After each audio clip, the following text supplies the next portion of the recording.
금융공부를 시작하는 법, 지은이 이야기입니다. 첫 번째는 펀드 가입을 했습니다. 너무 작은 금액으로 가입하면 진짜 잊어버리게 되고, 큰 금액은 부담이 될 수 있으니까 약간 신경이 쓰이는 금액으로 당시 중국 펀드 하나, 국내 주식형 펀드 하나, 그리고 태평양 펀드라고 해서 호주, 일본 등의 태평양 연안 국가들의 분산 투자하는 펀드를 가입했습니다. 그리고 각 펀드의 움직임을 매일매일 기록으로 남기고자 노력했습니다. 이유가 맞던 틀리던 상관하지 않았습니다. 웹서핑을 통해 국내 주식이 오늘 왜 오르고 내렸는지, 그리고 중국과 일본 등의 해외 시장이 왜 흔들렸는지 등을 계속해서 트래킹했습니다. 생각보다 많은 시간을 웹서핑에 썼던 것 같고요. 그렇게 기사들을 열심히 읽었습니다. 개인적으로는 초심자에게 번역서를 그리 추천하지 않습니다. 증권사 리포트 역시 하나의 장벽처럼 느껴졌습니다. 다만 경제신문 기사는 잘 이해가 안 되어도 무언가 알 듯 말 듯한 그런 느낌이 있었습니다. 기사를 읽다가 갑자기 어려운 문장이 나오면서 이해가 안 되는 부분이 등장하면 그냥 넘어가면 안 되고, 웹서핑이나 유튜브 등을 보면서 파고 들어가는 게 중요합니다. 이게 쌓이고 쌓이다 보면 그게 내공이 되는 것 같습니다. 두 번째는 읽고 듣는 것만으로 그치지 않고 직접 말하고 써보는 게 중요합니다.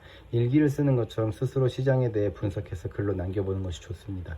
정제된 형식으로 콘텐츠를 만들어도 좋습니다. 초반에는 상당히 힘겨우나 그래도 이 역시 축적되면 남아는 내공이 될 수 있습니다. 이 글쓰기는 단순한 일기가 아니고 스스로 시장을 보는 시각을 적는 겁니다.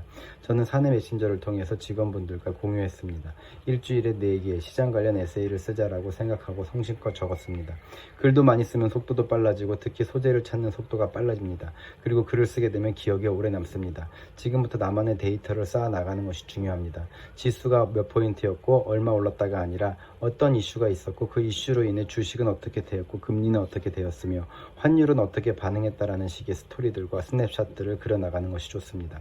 분석을 위해서는 과거를 알아야 하는데 그게 현실적으로 쉽지 않으니 지금부터라도 나만의 데이터를 만들어 가야 합니다. 페이스북에 글을 남기거나 블로그, 유튜브 등을 활용하는 것 등이 좋은 방법이 될 수 있습니다. 강추합니다. 또 경제신문 기사를 매일매일 읽는 것을 추천합니다. 과거에 비해 최근에는 파이낸셜 타임스, 월스트리트 저널, 니케이 등의 주요 외신에서 보도된 내용이 꽤 빠른 속도로 번역되어 올라오죠. 그리고 요즘은 경제 전문 기자들이 구어체로 쉽게 설명해주는 특집 기사들도 자주 올려주곤 합니다. 한국경제 김현석, 조재길 기자님, 서울경제 김영필 기자님, 이대윤리, 이정훈 기자님 같은 분들의 시장 관련 브리핑 기사는 꾸준히 읽어보면 좋을 듯 합니다.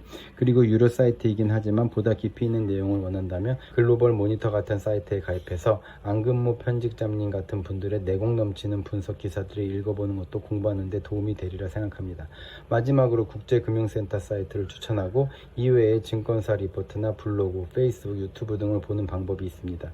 그리고 접근 방법에 대해 한두 가지만 조언을 한다면, 이런저런 자료들을 막연히 읽는 것보다는 2-3명 정도 나와 코드가 맞는다는 느낌이 드는 전문가의 자료를 꾸준히 읽어보는 게 좋습니다. 나하고 맞는 전문가를 찾으면 그 사람은 내 금융학습의 멘토가 됩니다. 그리고 그 전문가에 대한 호감과 믿음이 생겨나면 그 사람의 과거 자료들도 읽어보게 됩니다. 과거 데이터를 공부하는 것은 현실적으로 쉽지가 않습니다. 그렇지만 내가 좋아하고 믿는 전문가가 있다면 그 사람이 과거에 했던 다양한 인터뷰나 강연 등을 캐치업하면서 과거의 흐름 역시 공부해 볼 수가 있습니다. 그런 가상의 멘토들이 즐겨 쓰는 분석 방식이나 인사이트, 이런 것들은 향후 스스로 마켓을 분석할 때 쓸 좋은 도구가 될 것입니다. 레전드이신 김일구 상무님, 김학균 센터장님, 윤지호 센터장님, 고태봉 센터장님들이 계십니다. 책은 어느 정도 신문기사나 리포트가 익숙해진 이후에 읽어보기를 당부합니다. 그리고 여러 권의 책을 읽는 것도 좋지만 하나의 책을 수차례 읽어보는 것이 좋습니다. 경제 관련 도서는 읽더라도 잘 기억이 안 나는 경우가 많습니다. 1회 독을 할 때에는 전혀 느끼지 못했던 저자의 메시지를 만나게 되는 경우도 많습니다.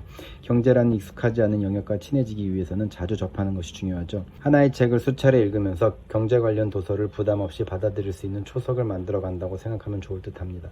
정리를 해보면, 일정 금액 투자를 하면서 금융에 대한 관심을 갖자, 꾸준히 신문을 읽자, 매일매일의 흐름을 글로 기록하자, 글을 매일 쓰기 위해 나 스스로를 강제하는 방법을 찾자, 페이스북이나 블로그 운영, 각종 매체에서 나만의 가상 멘토를 찾고 그들을 트래킹하자.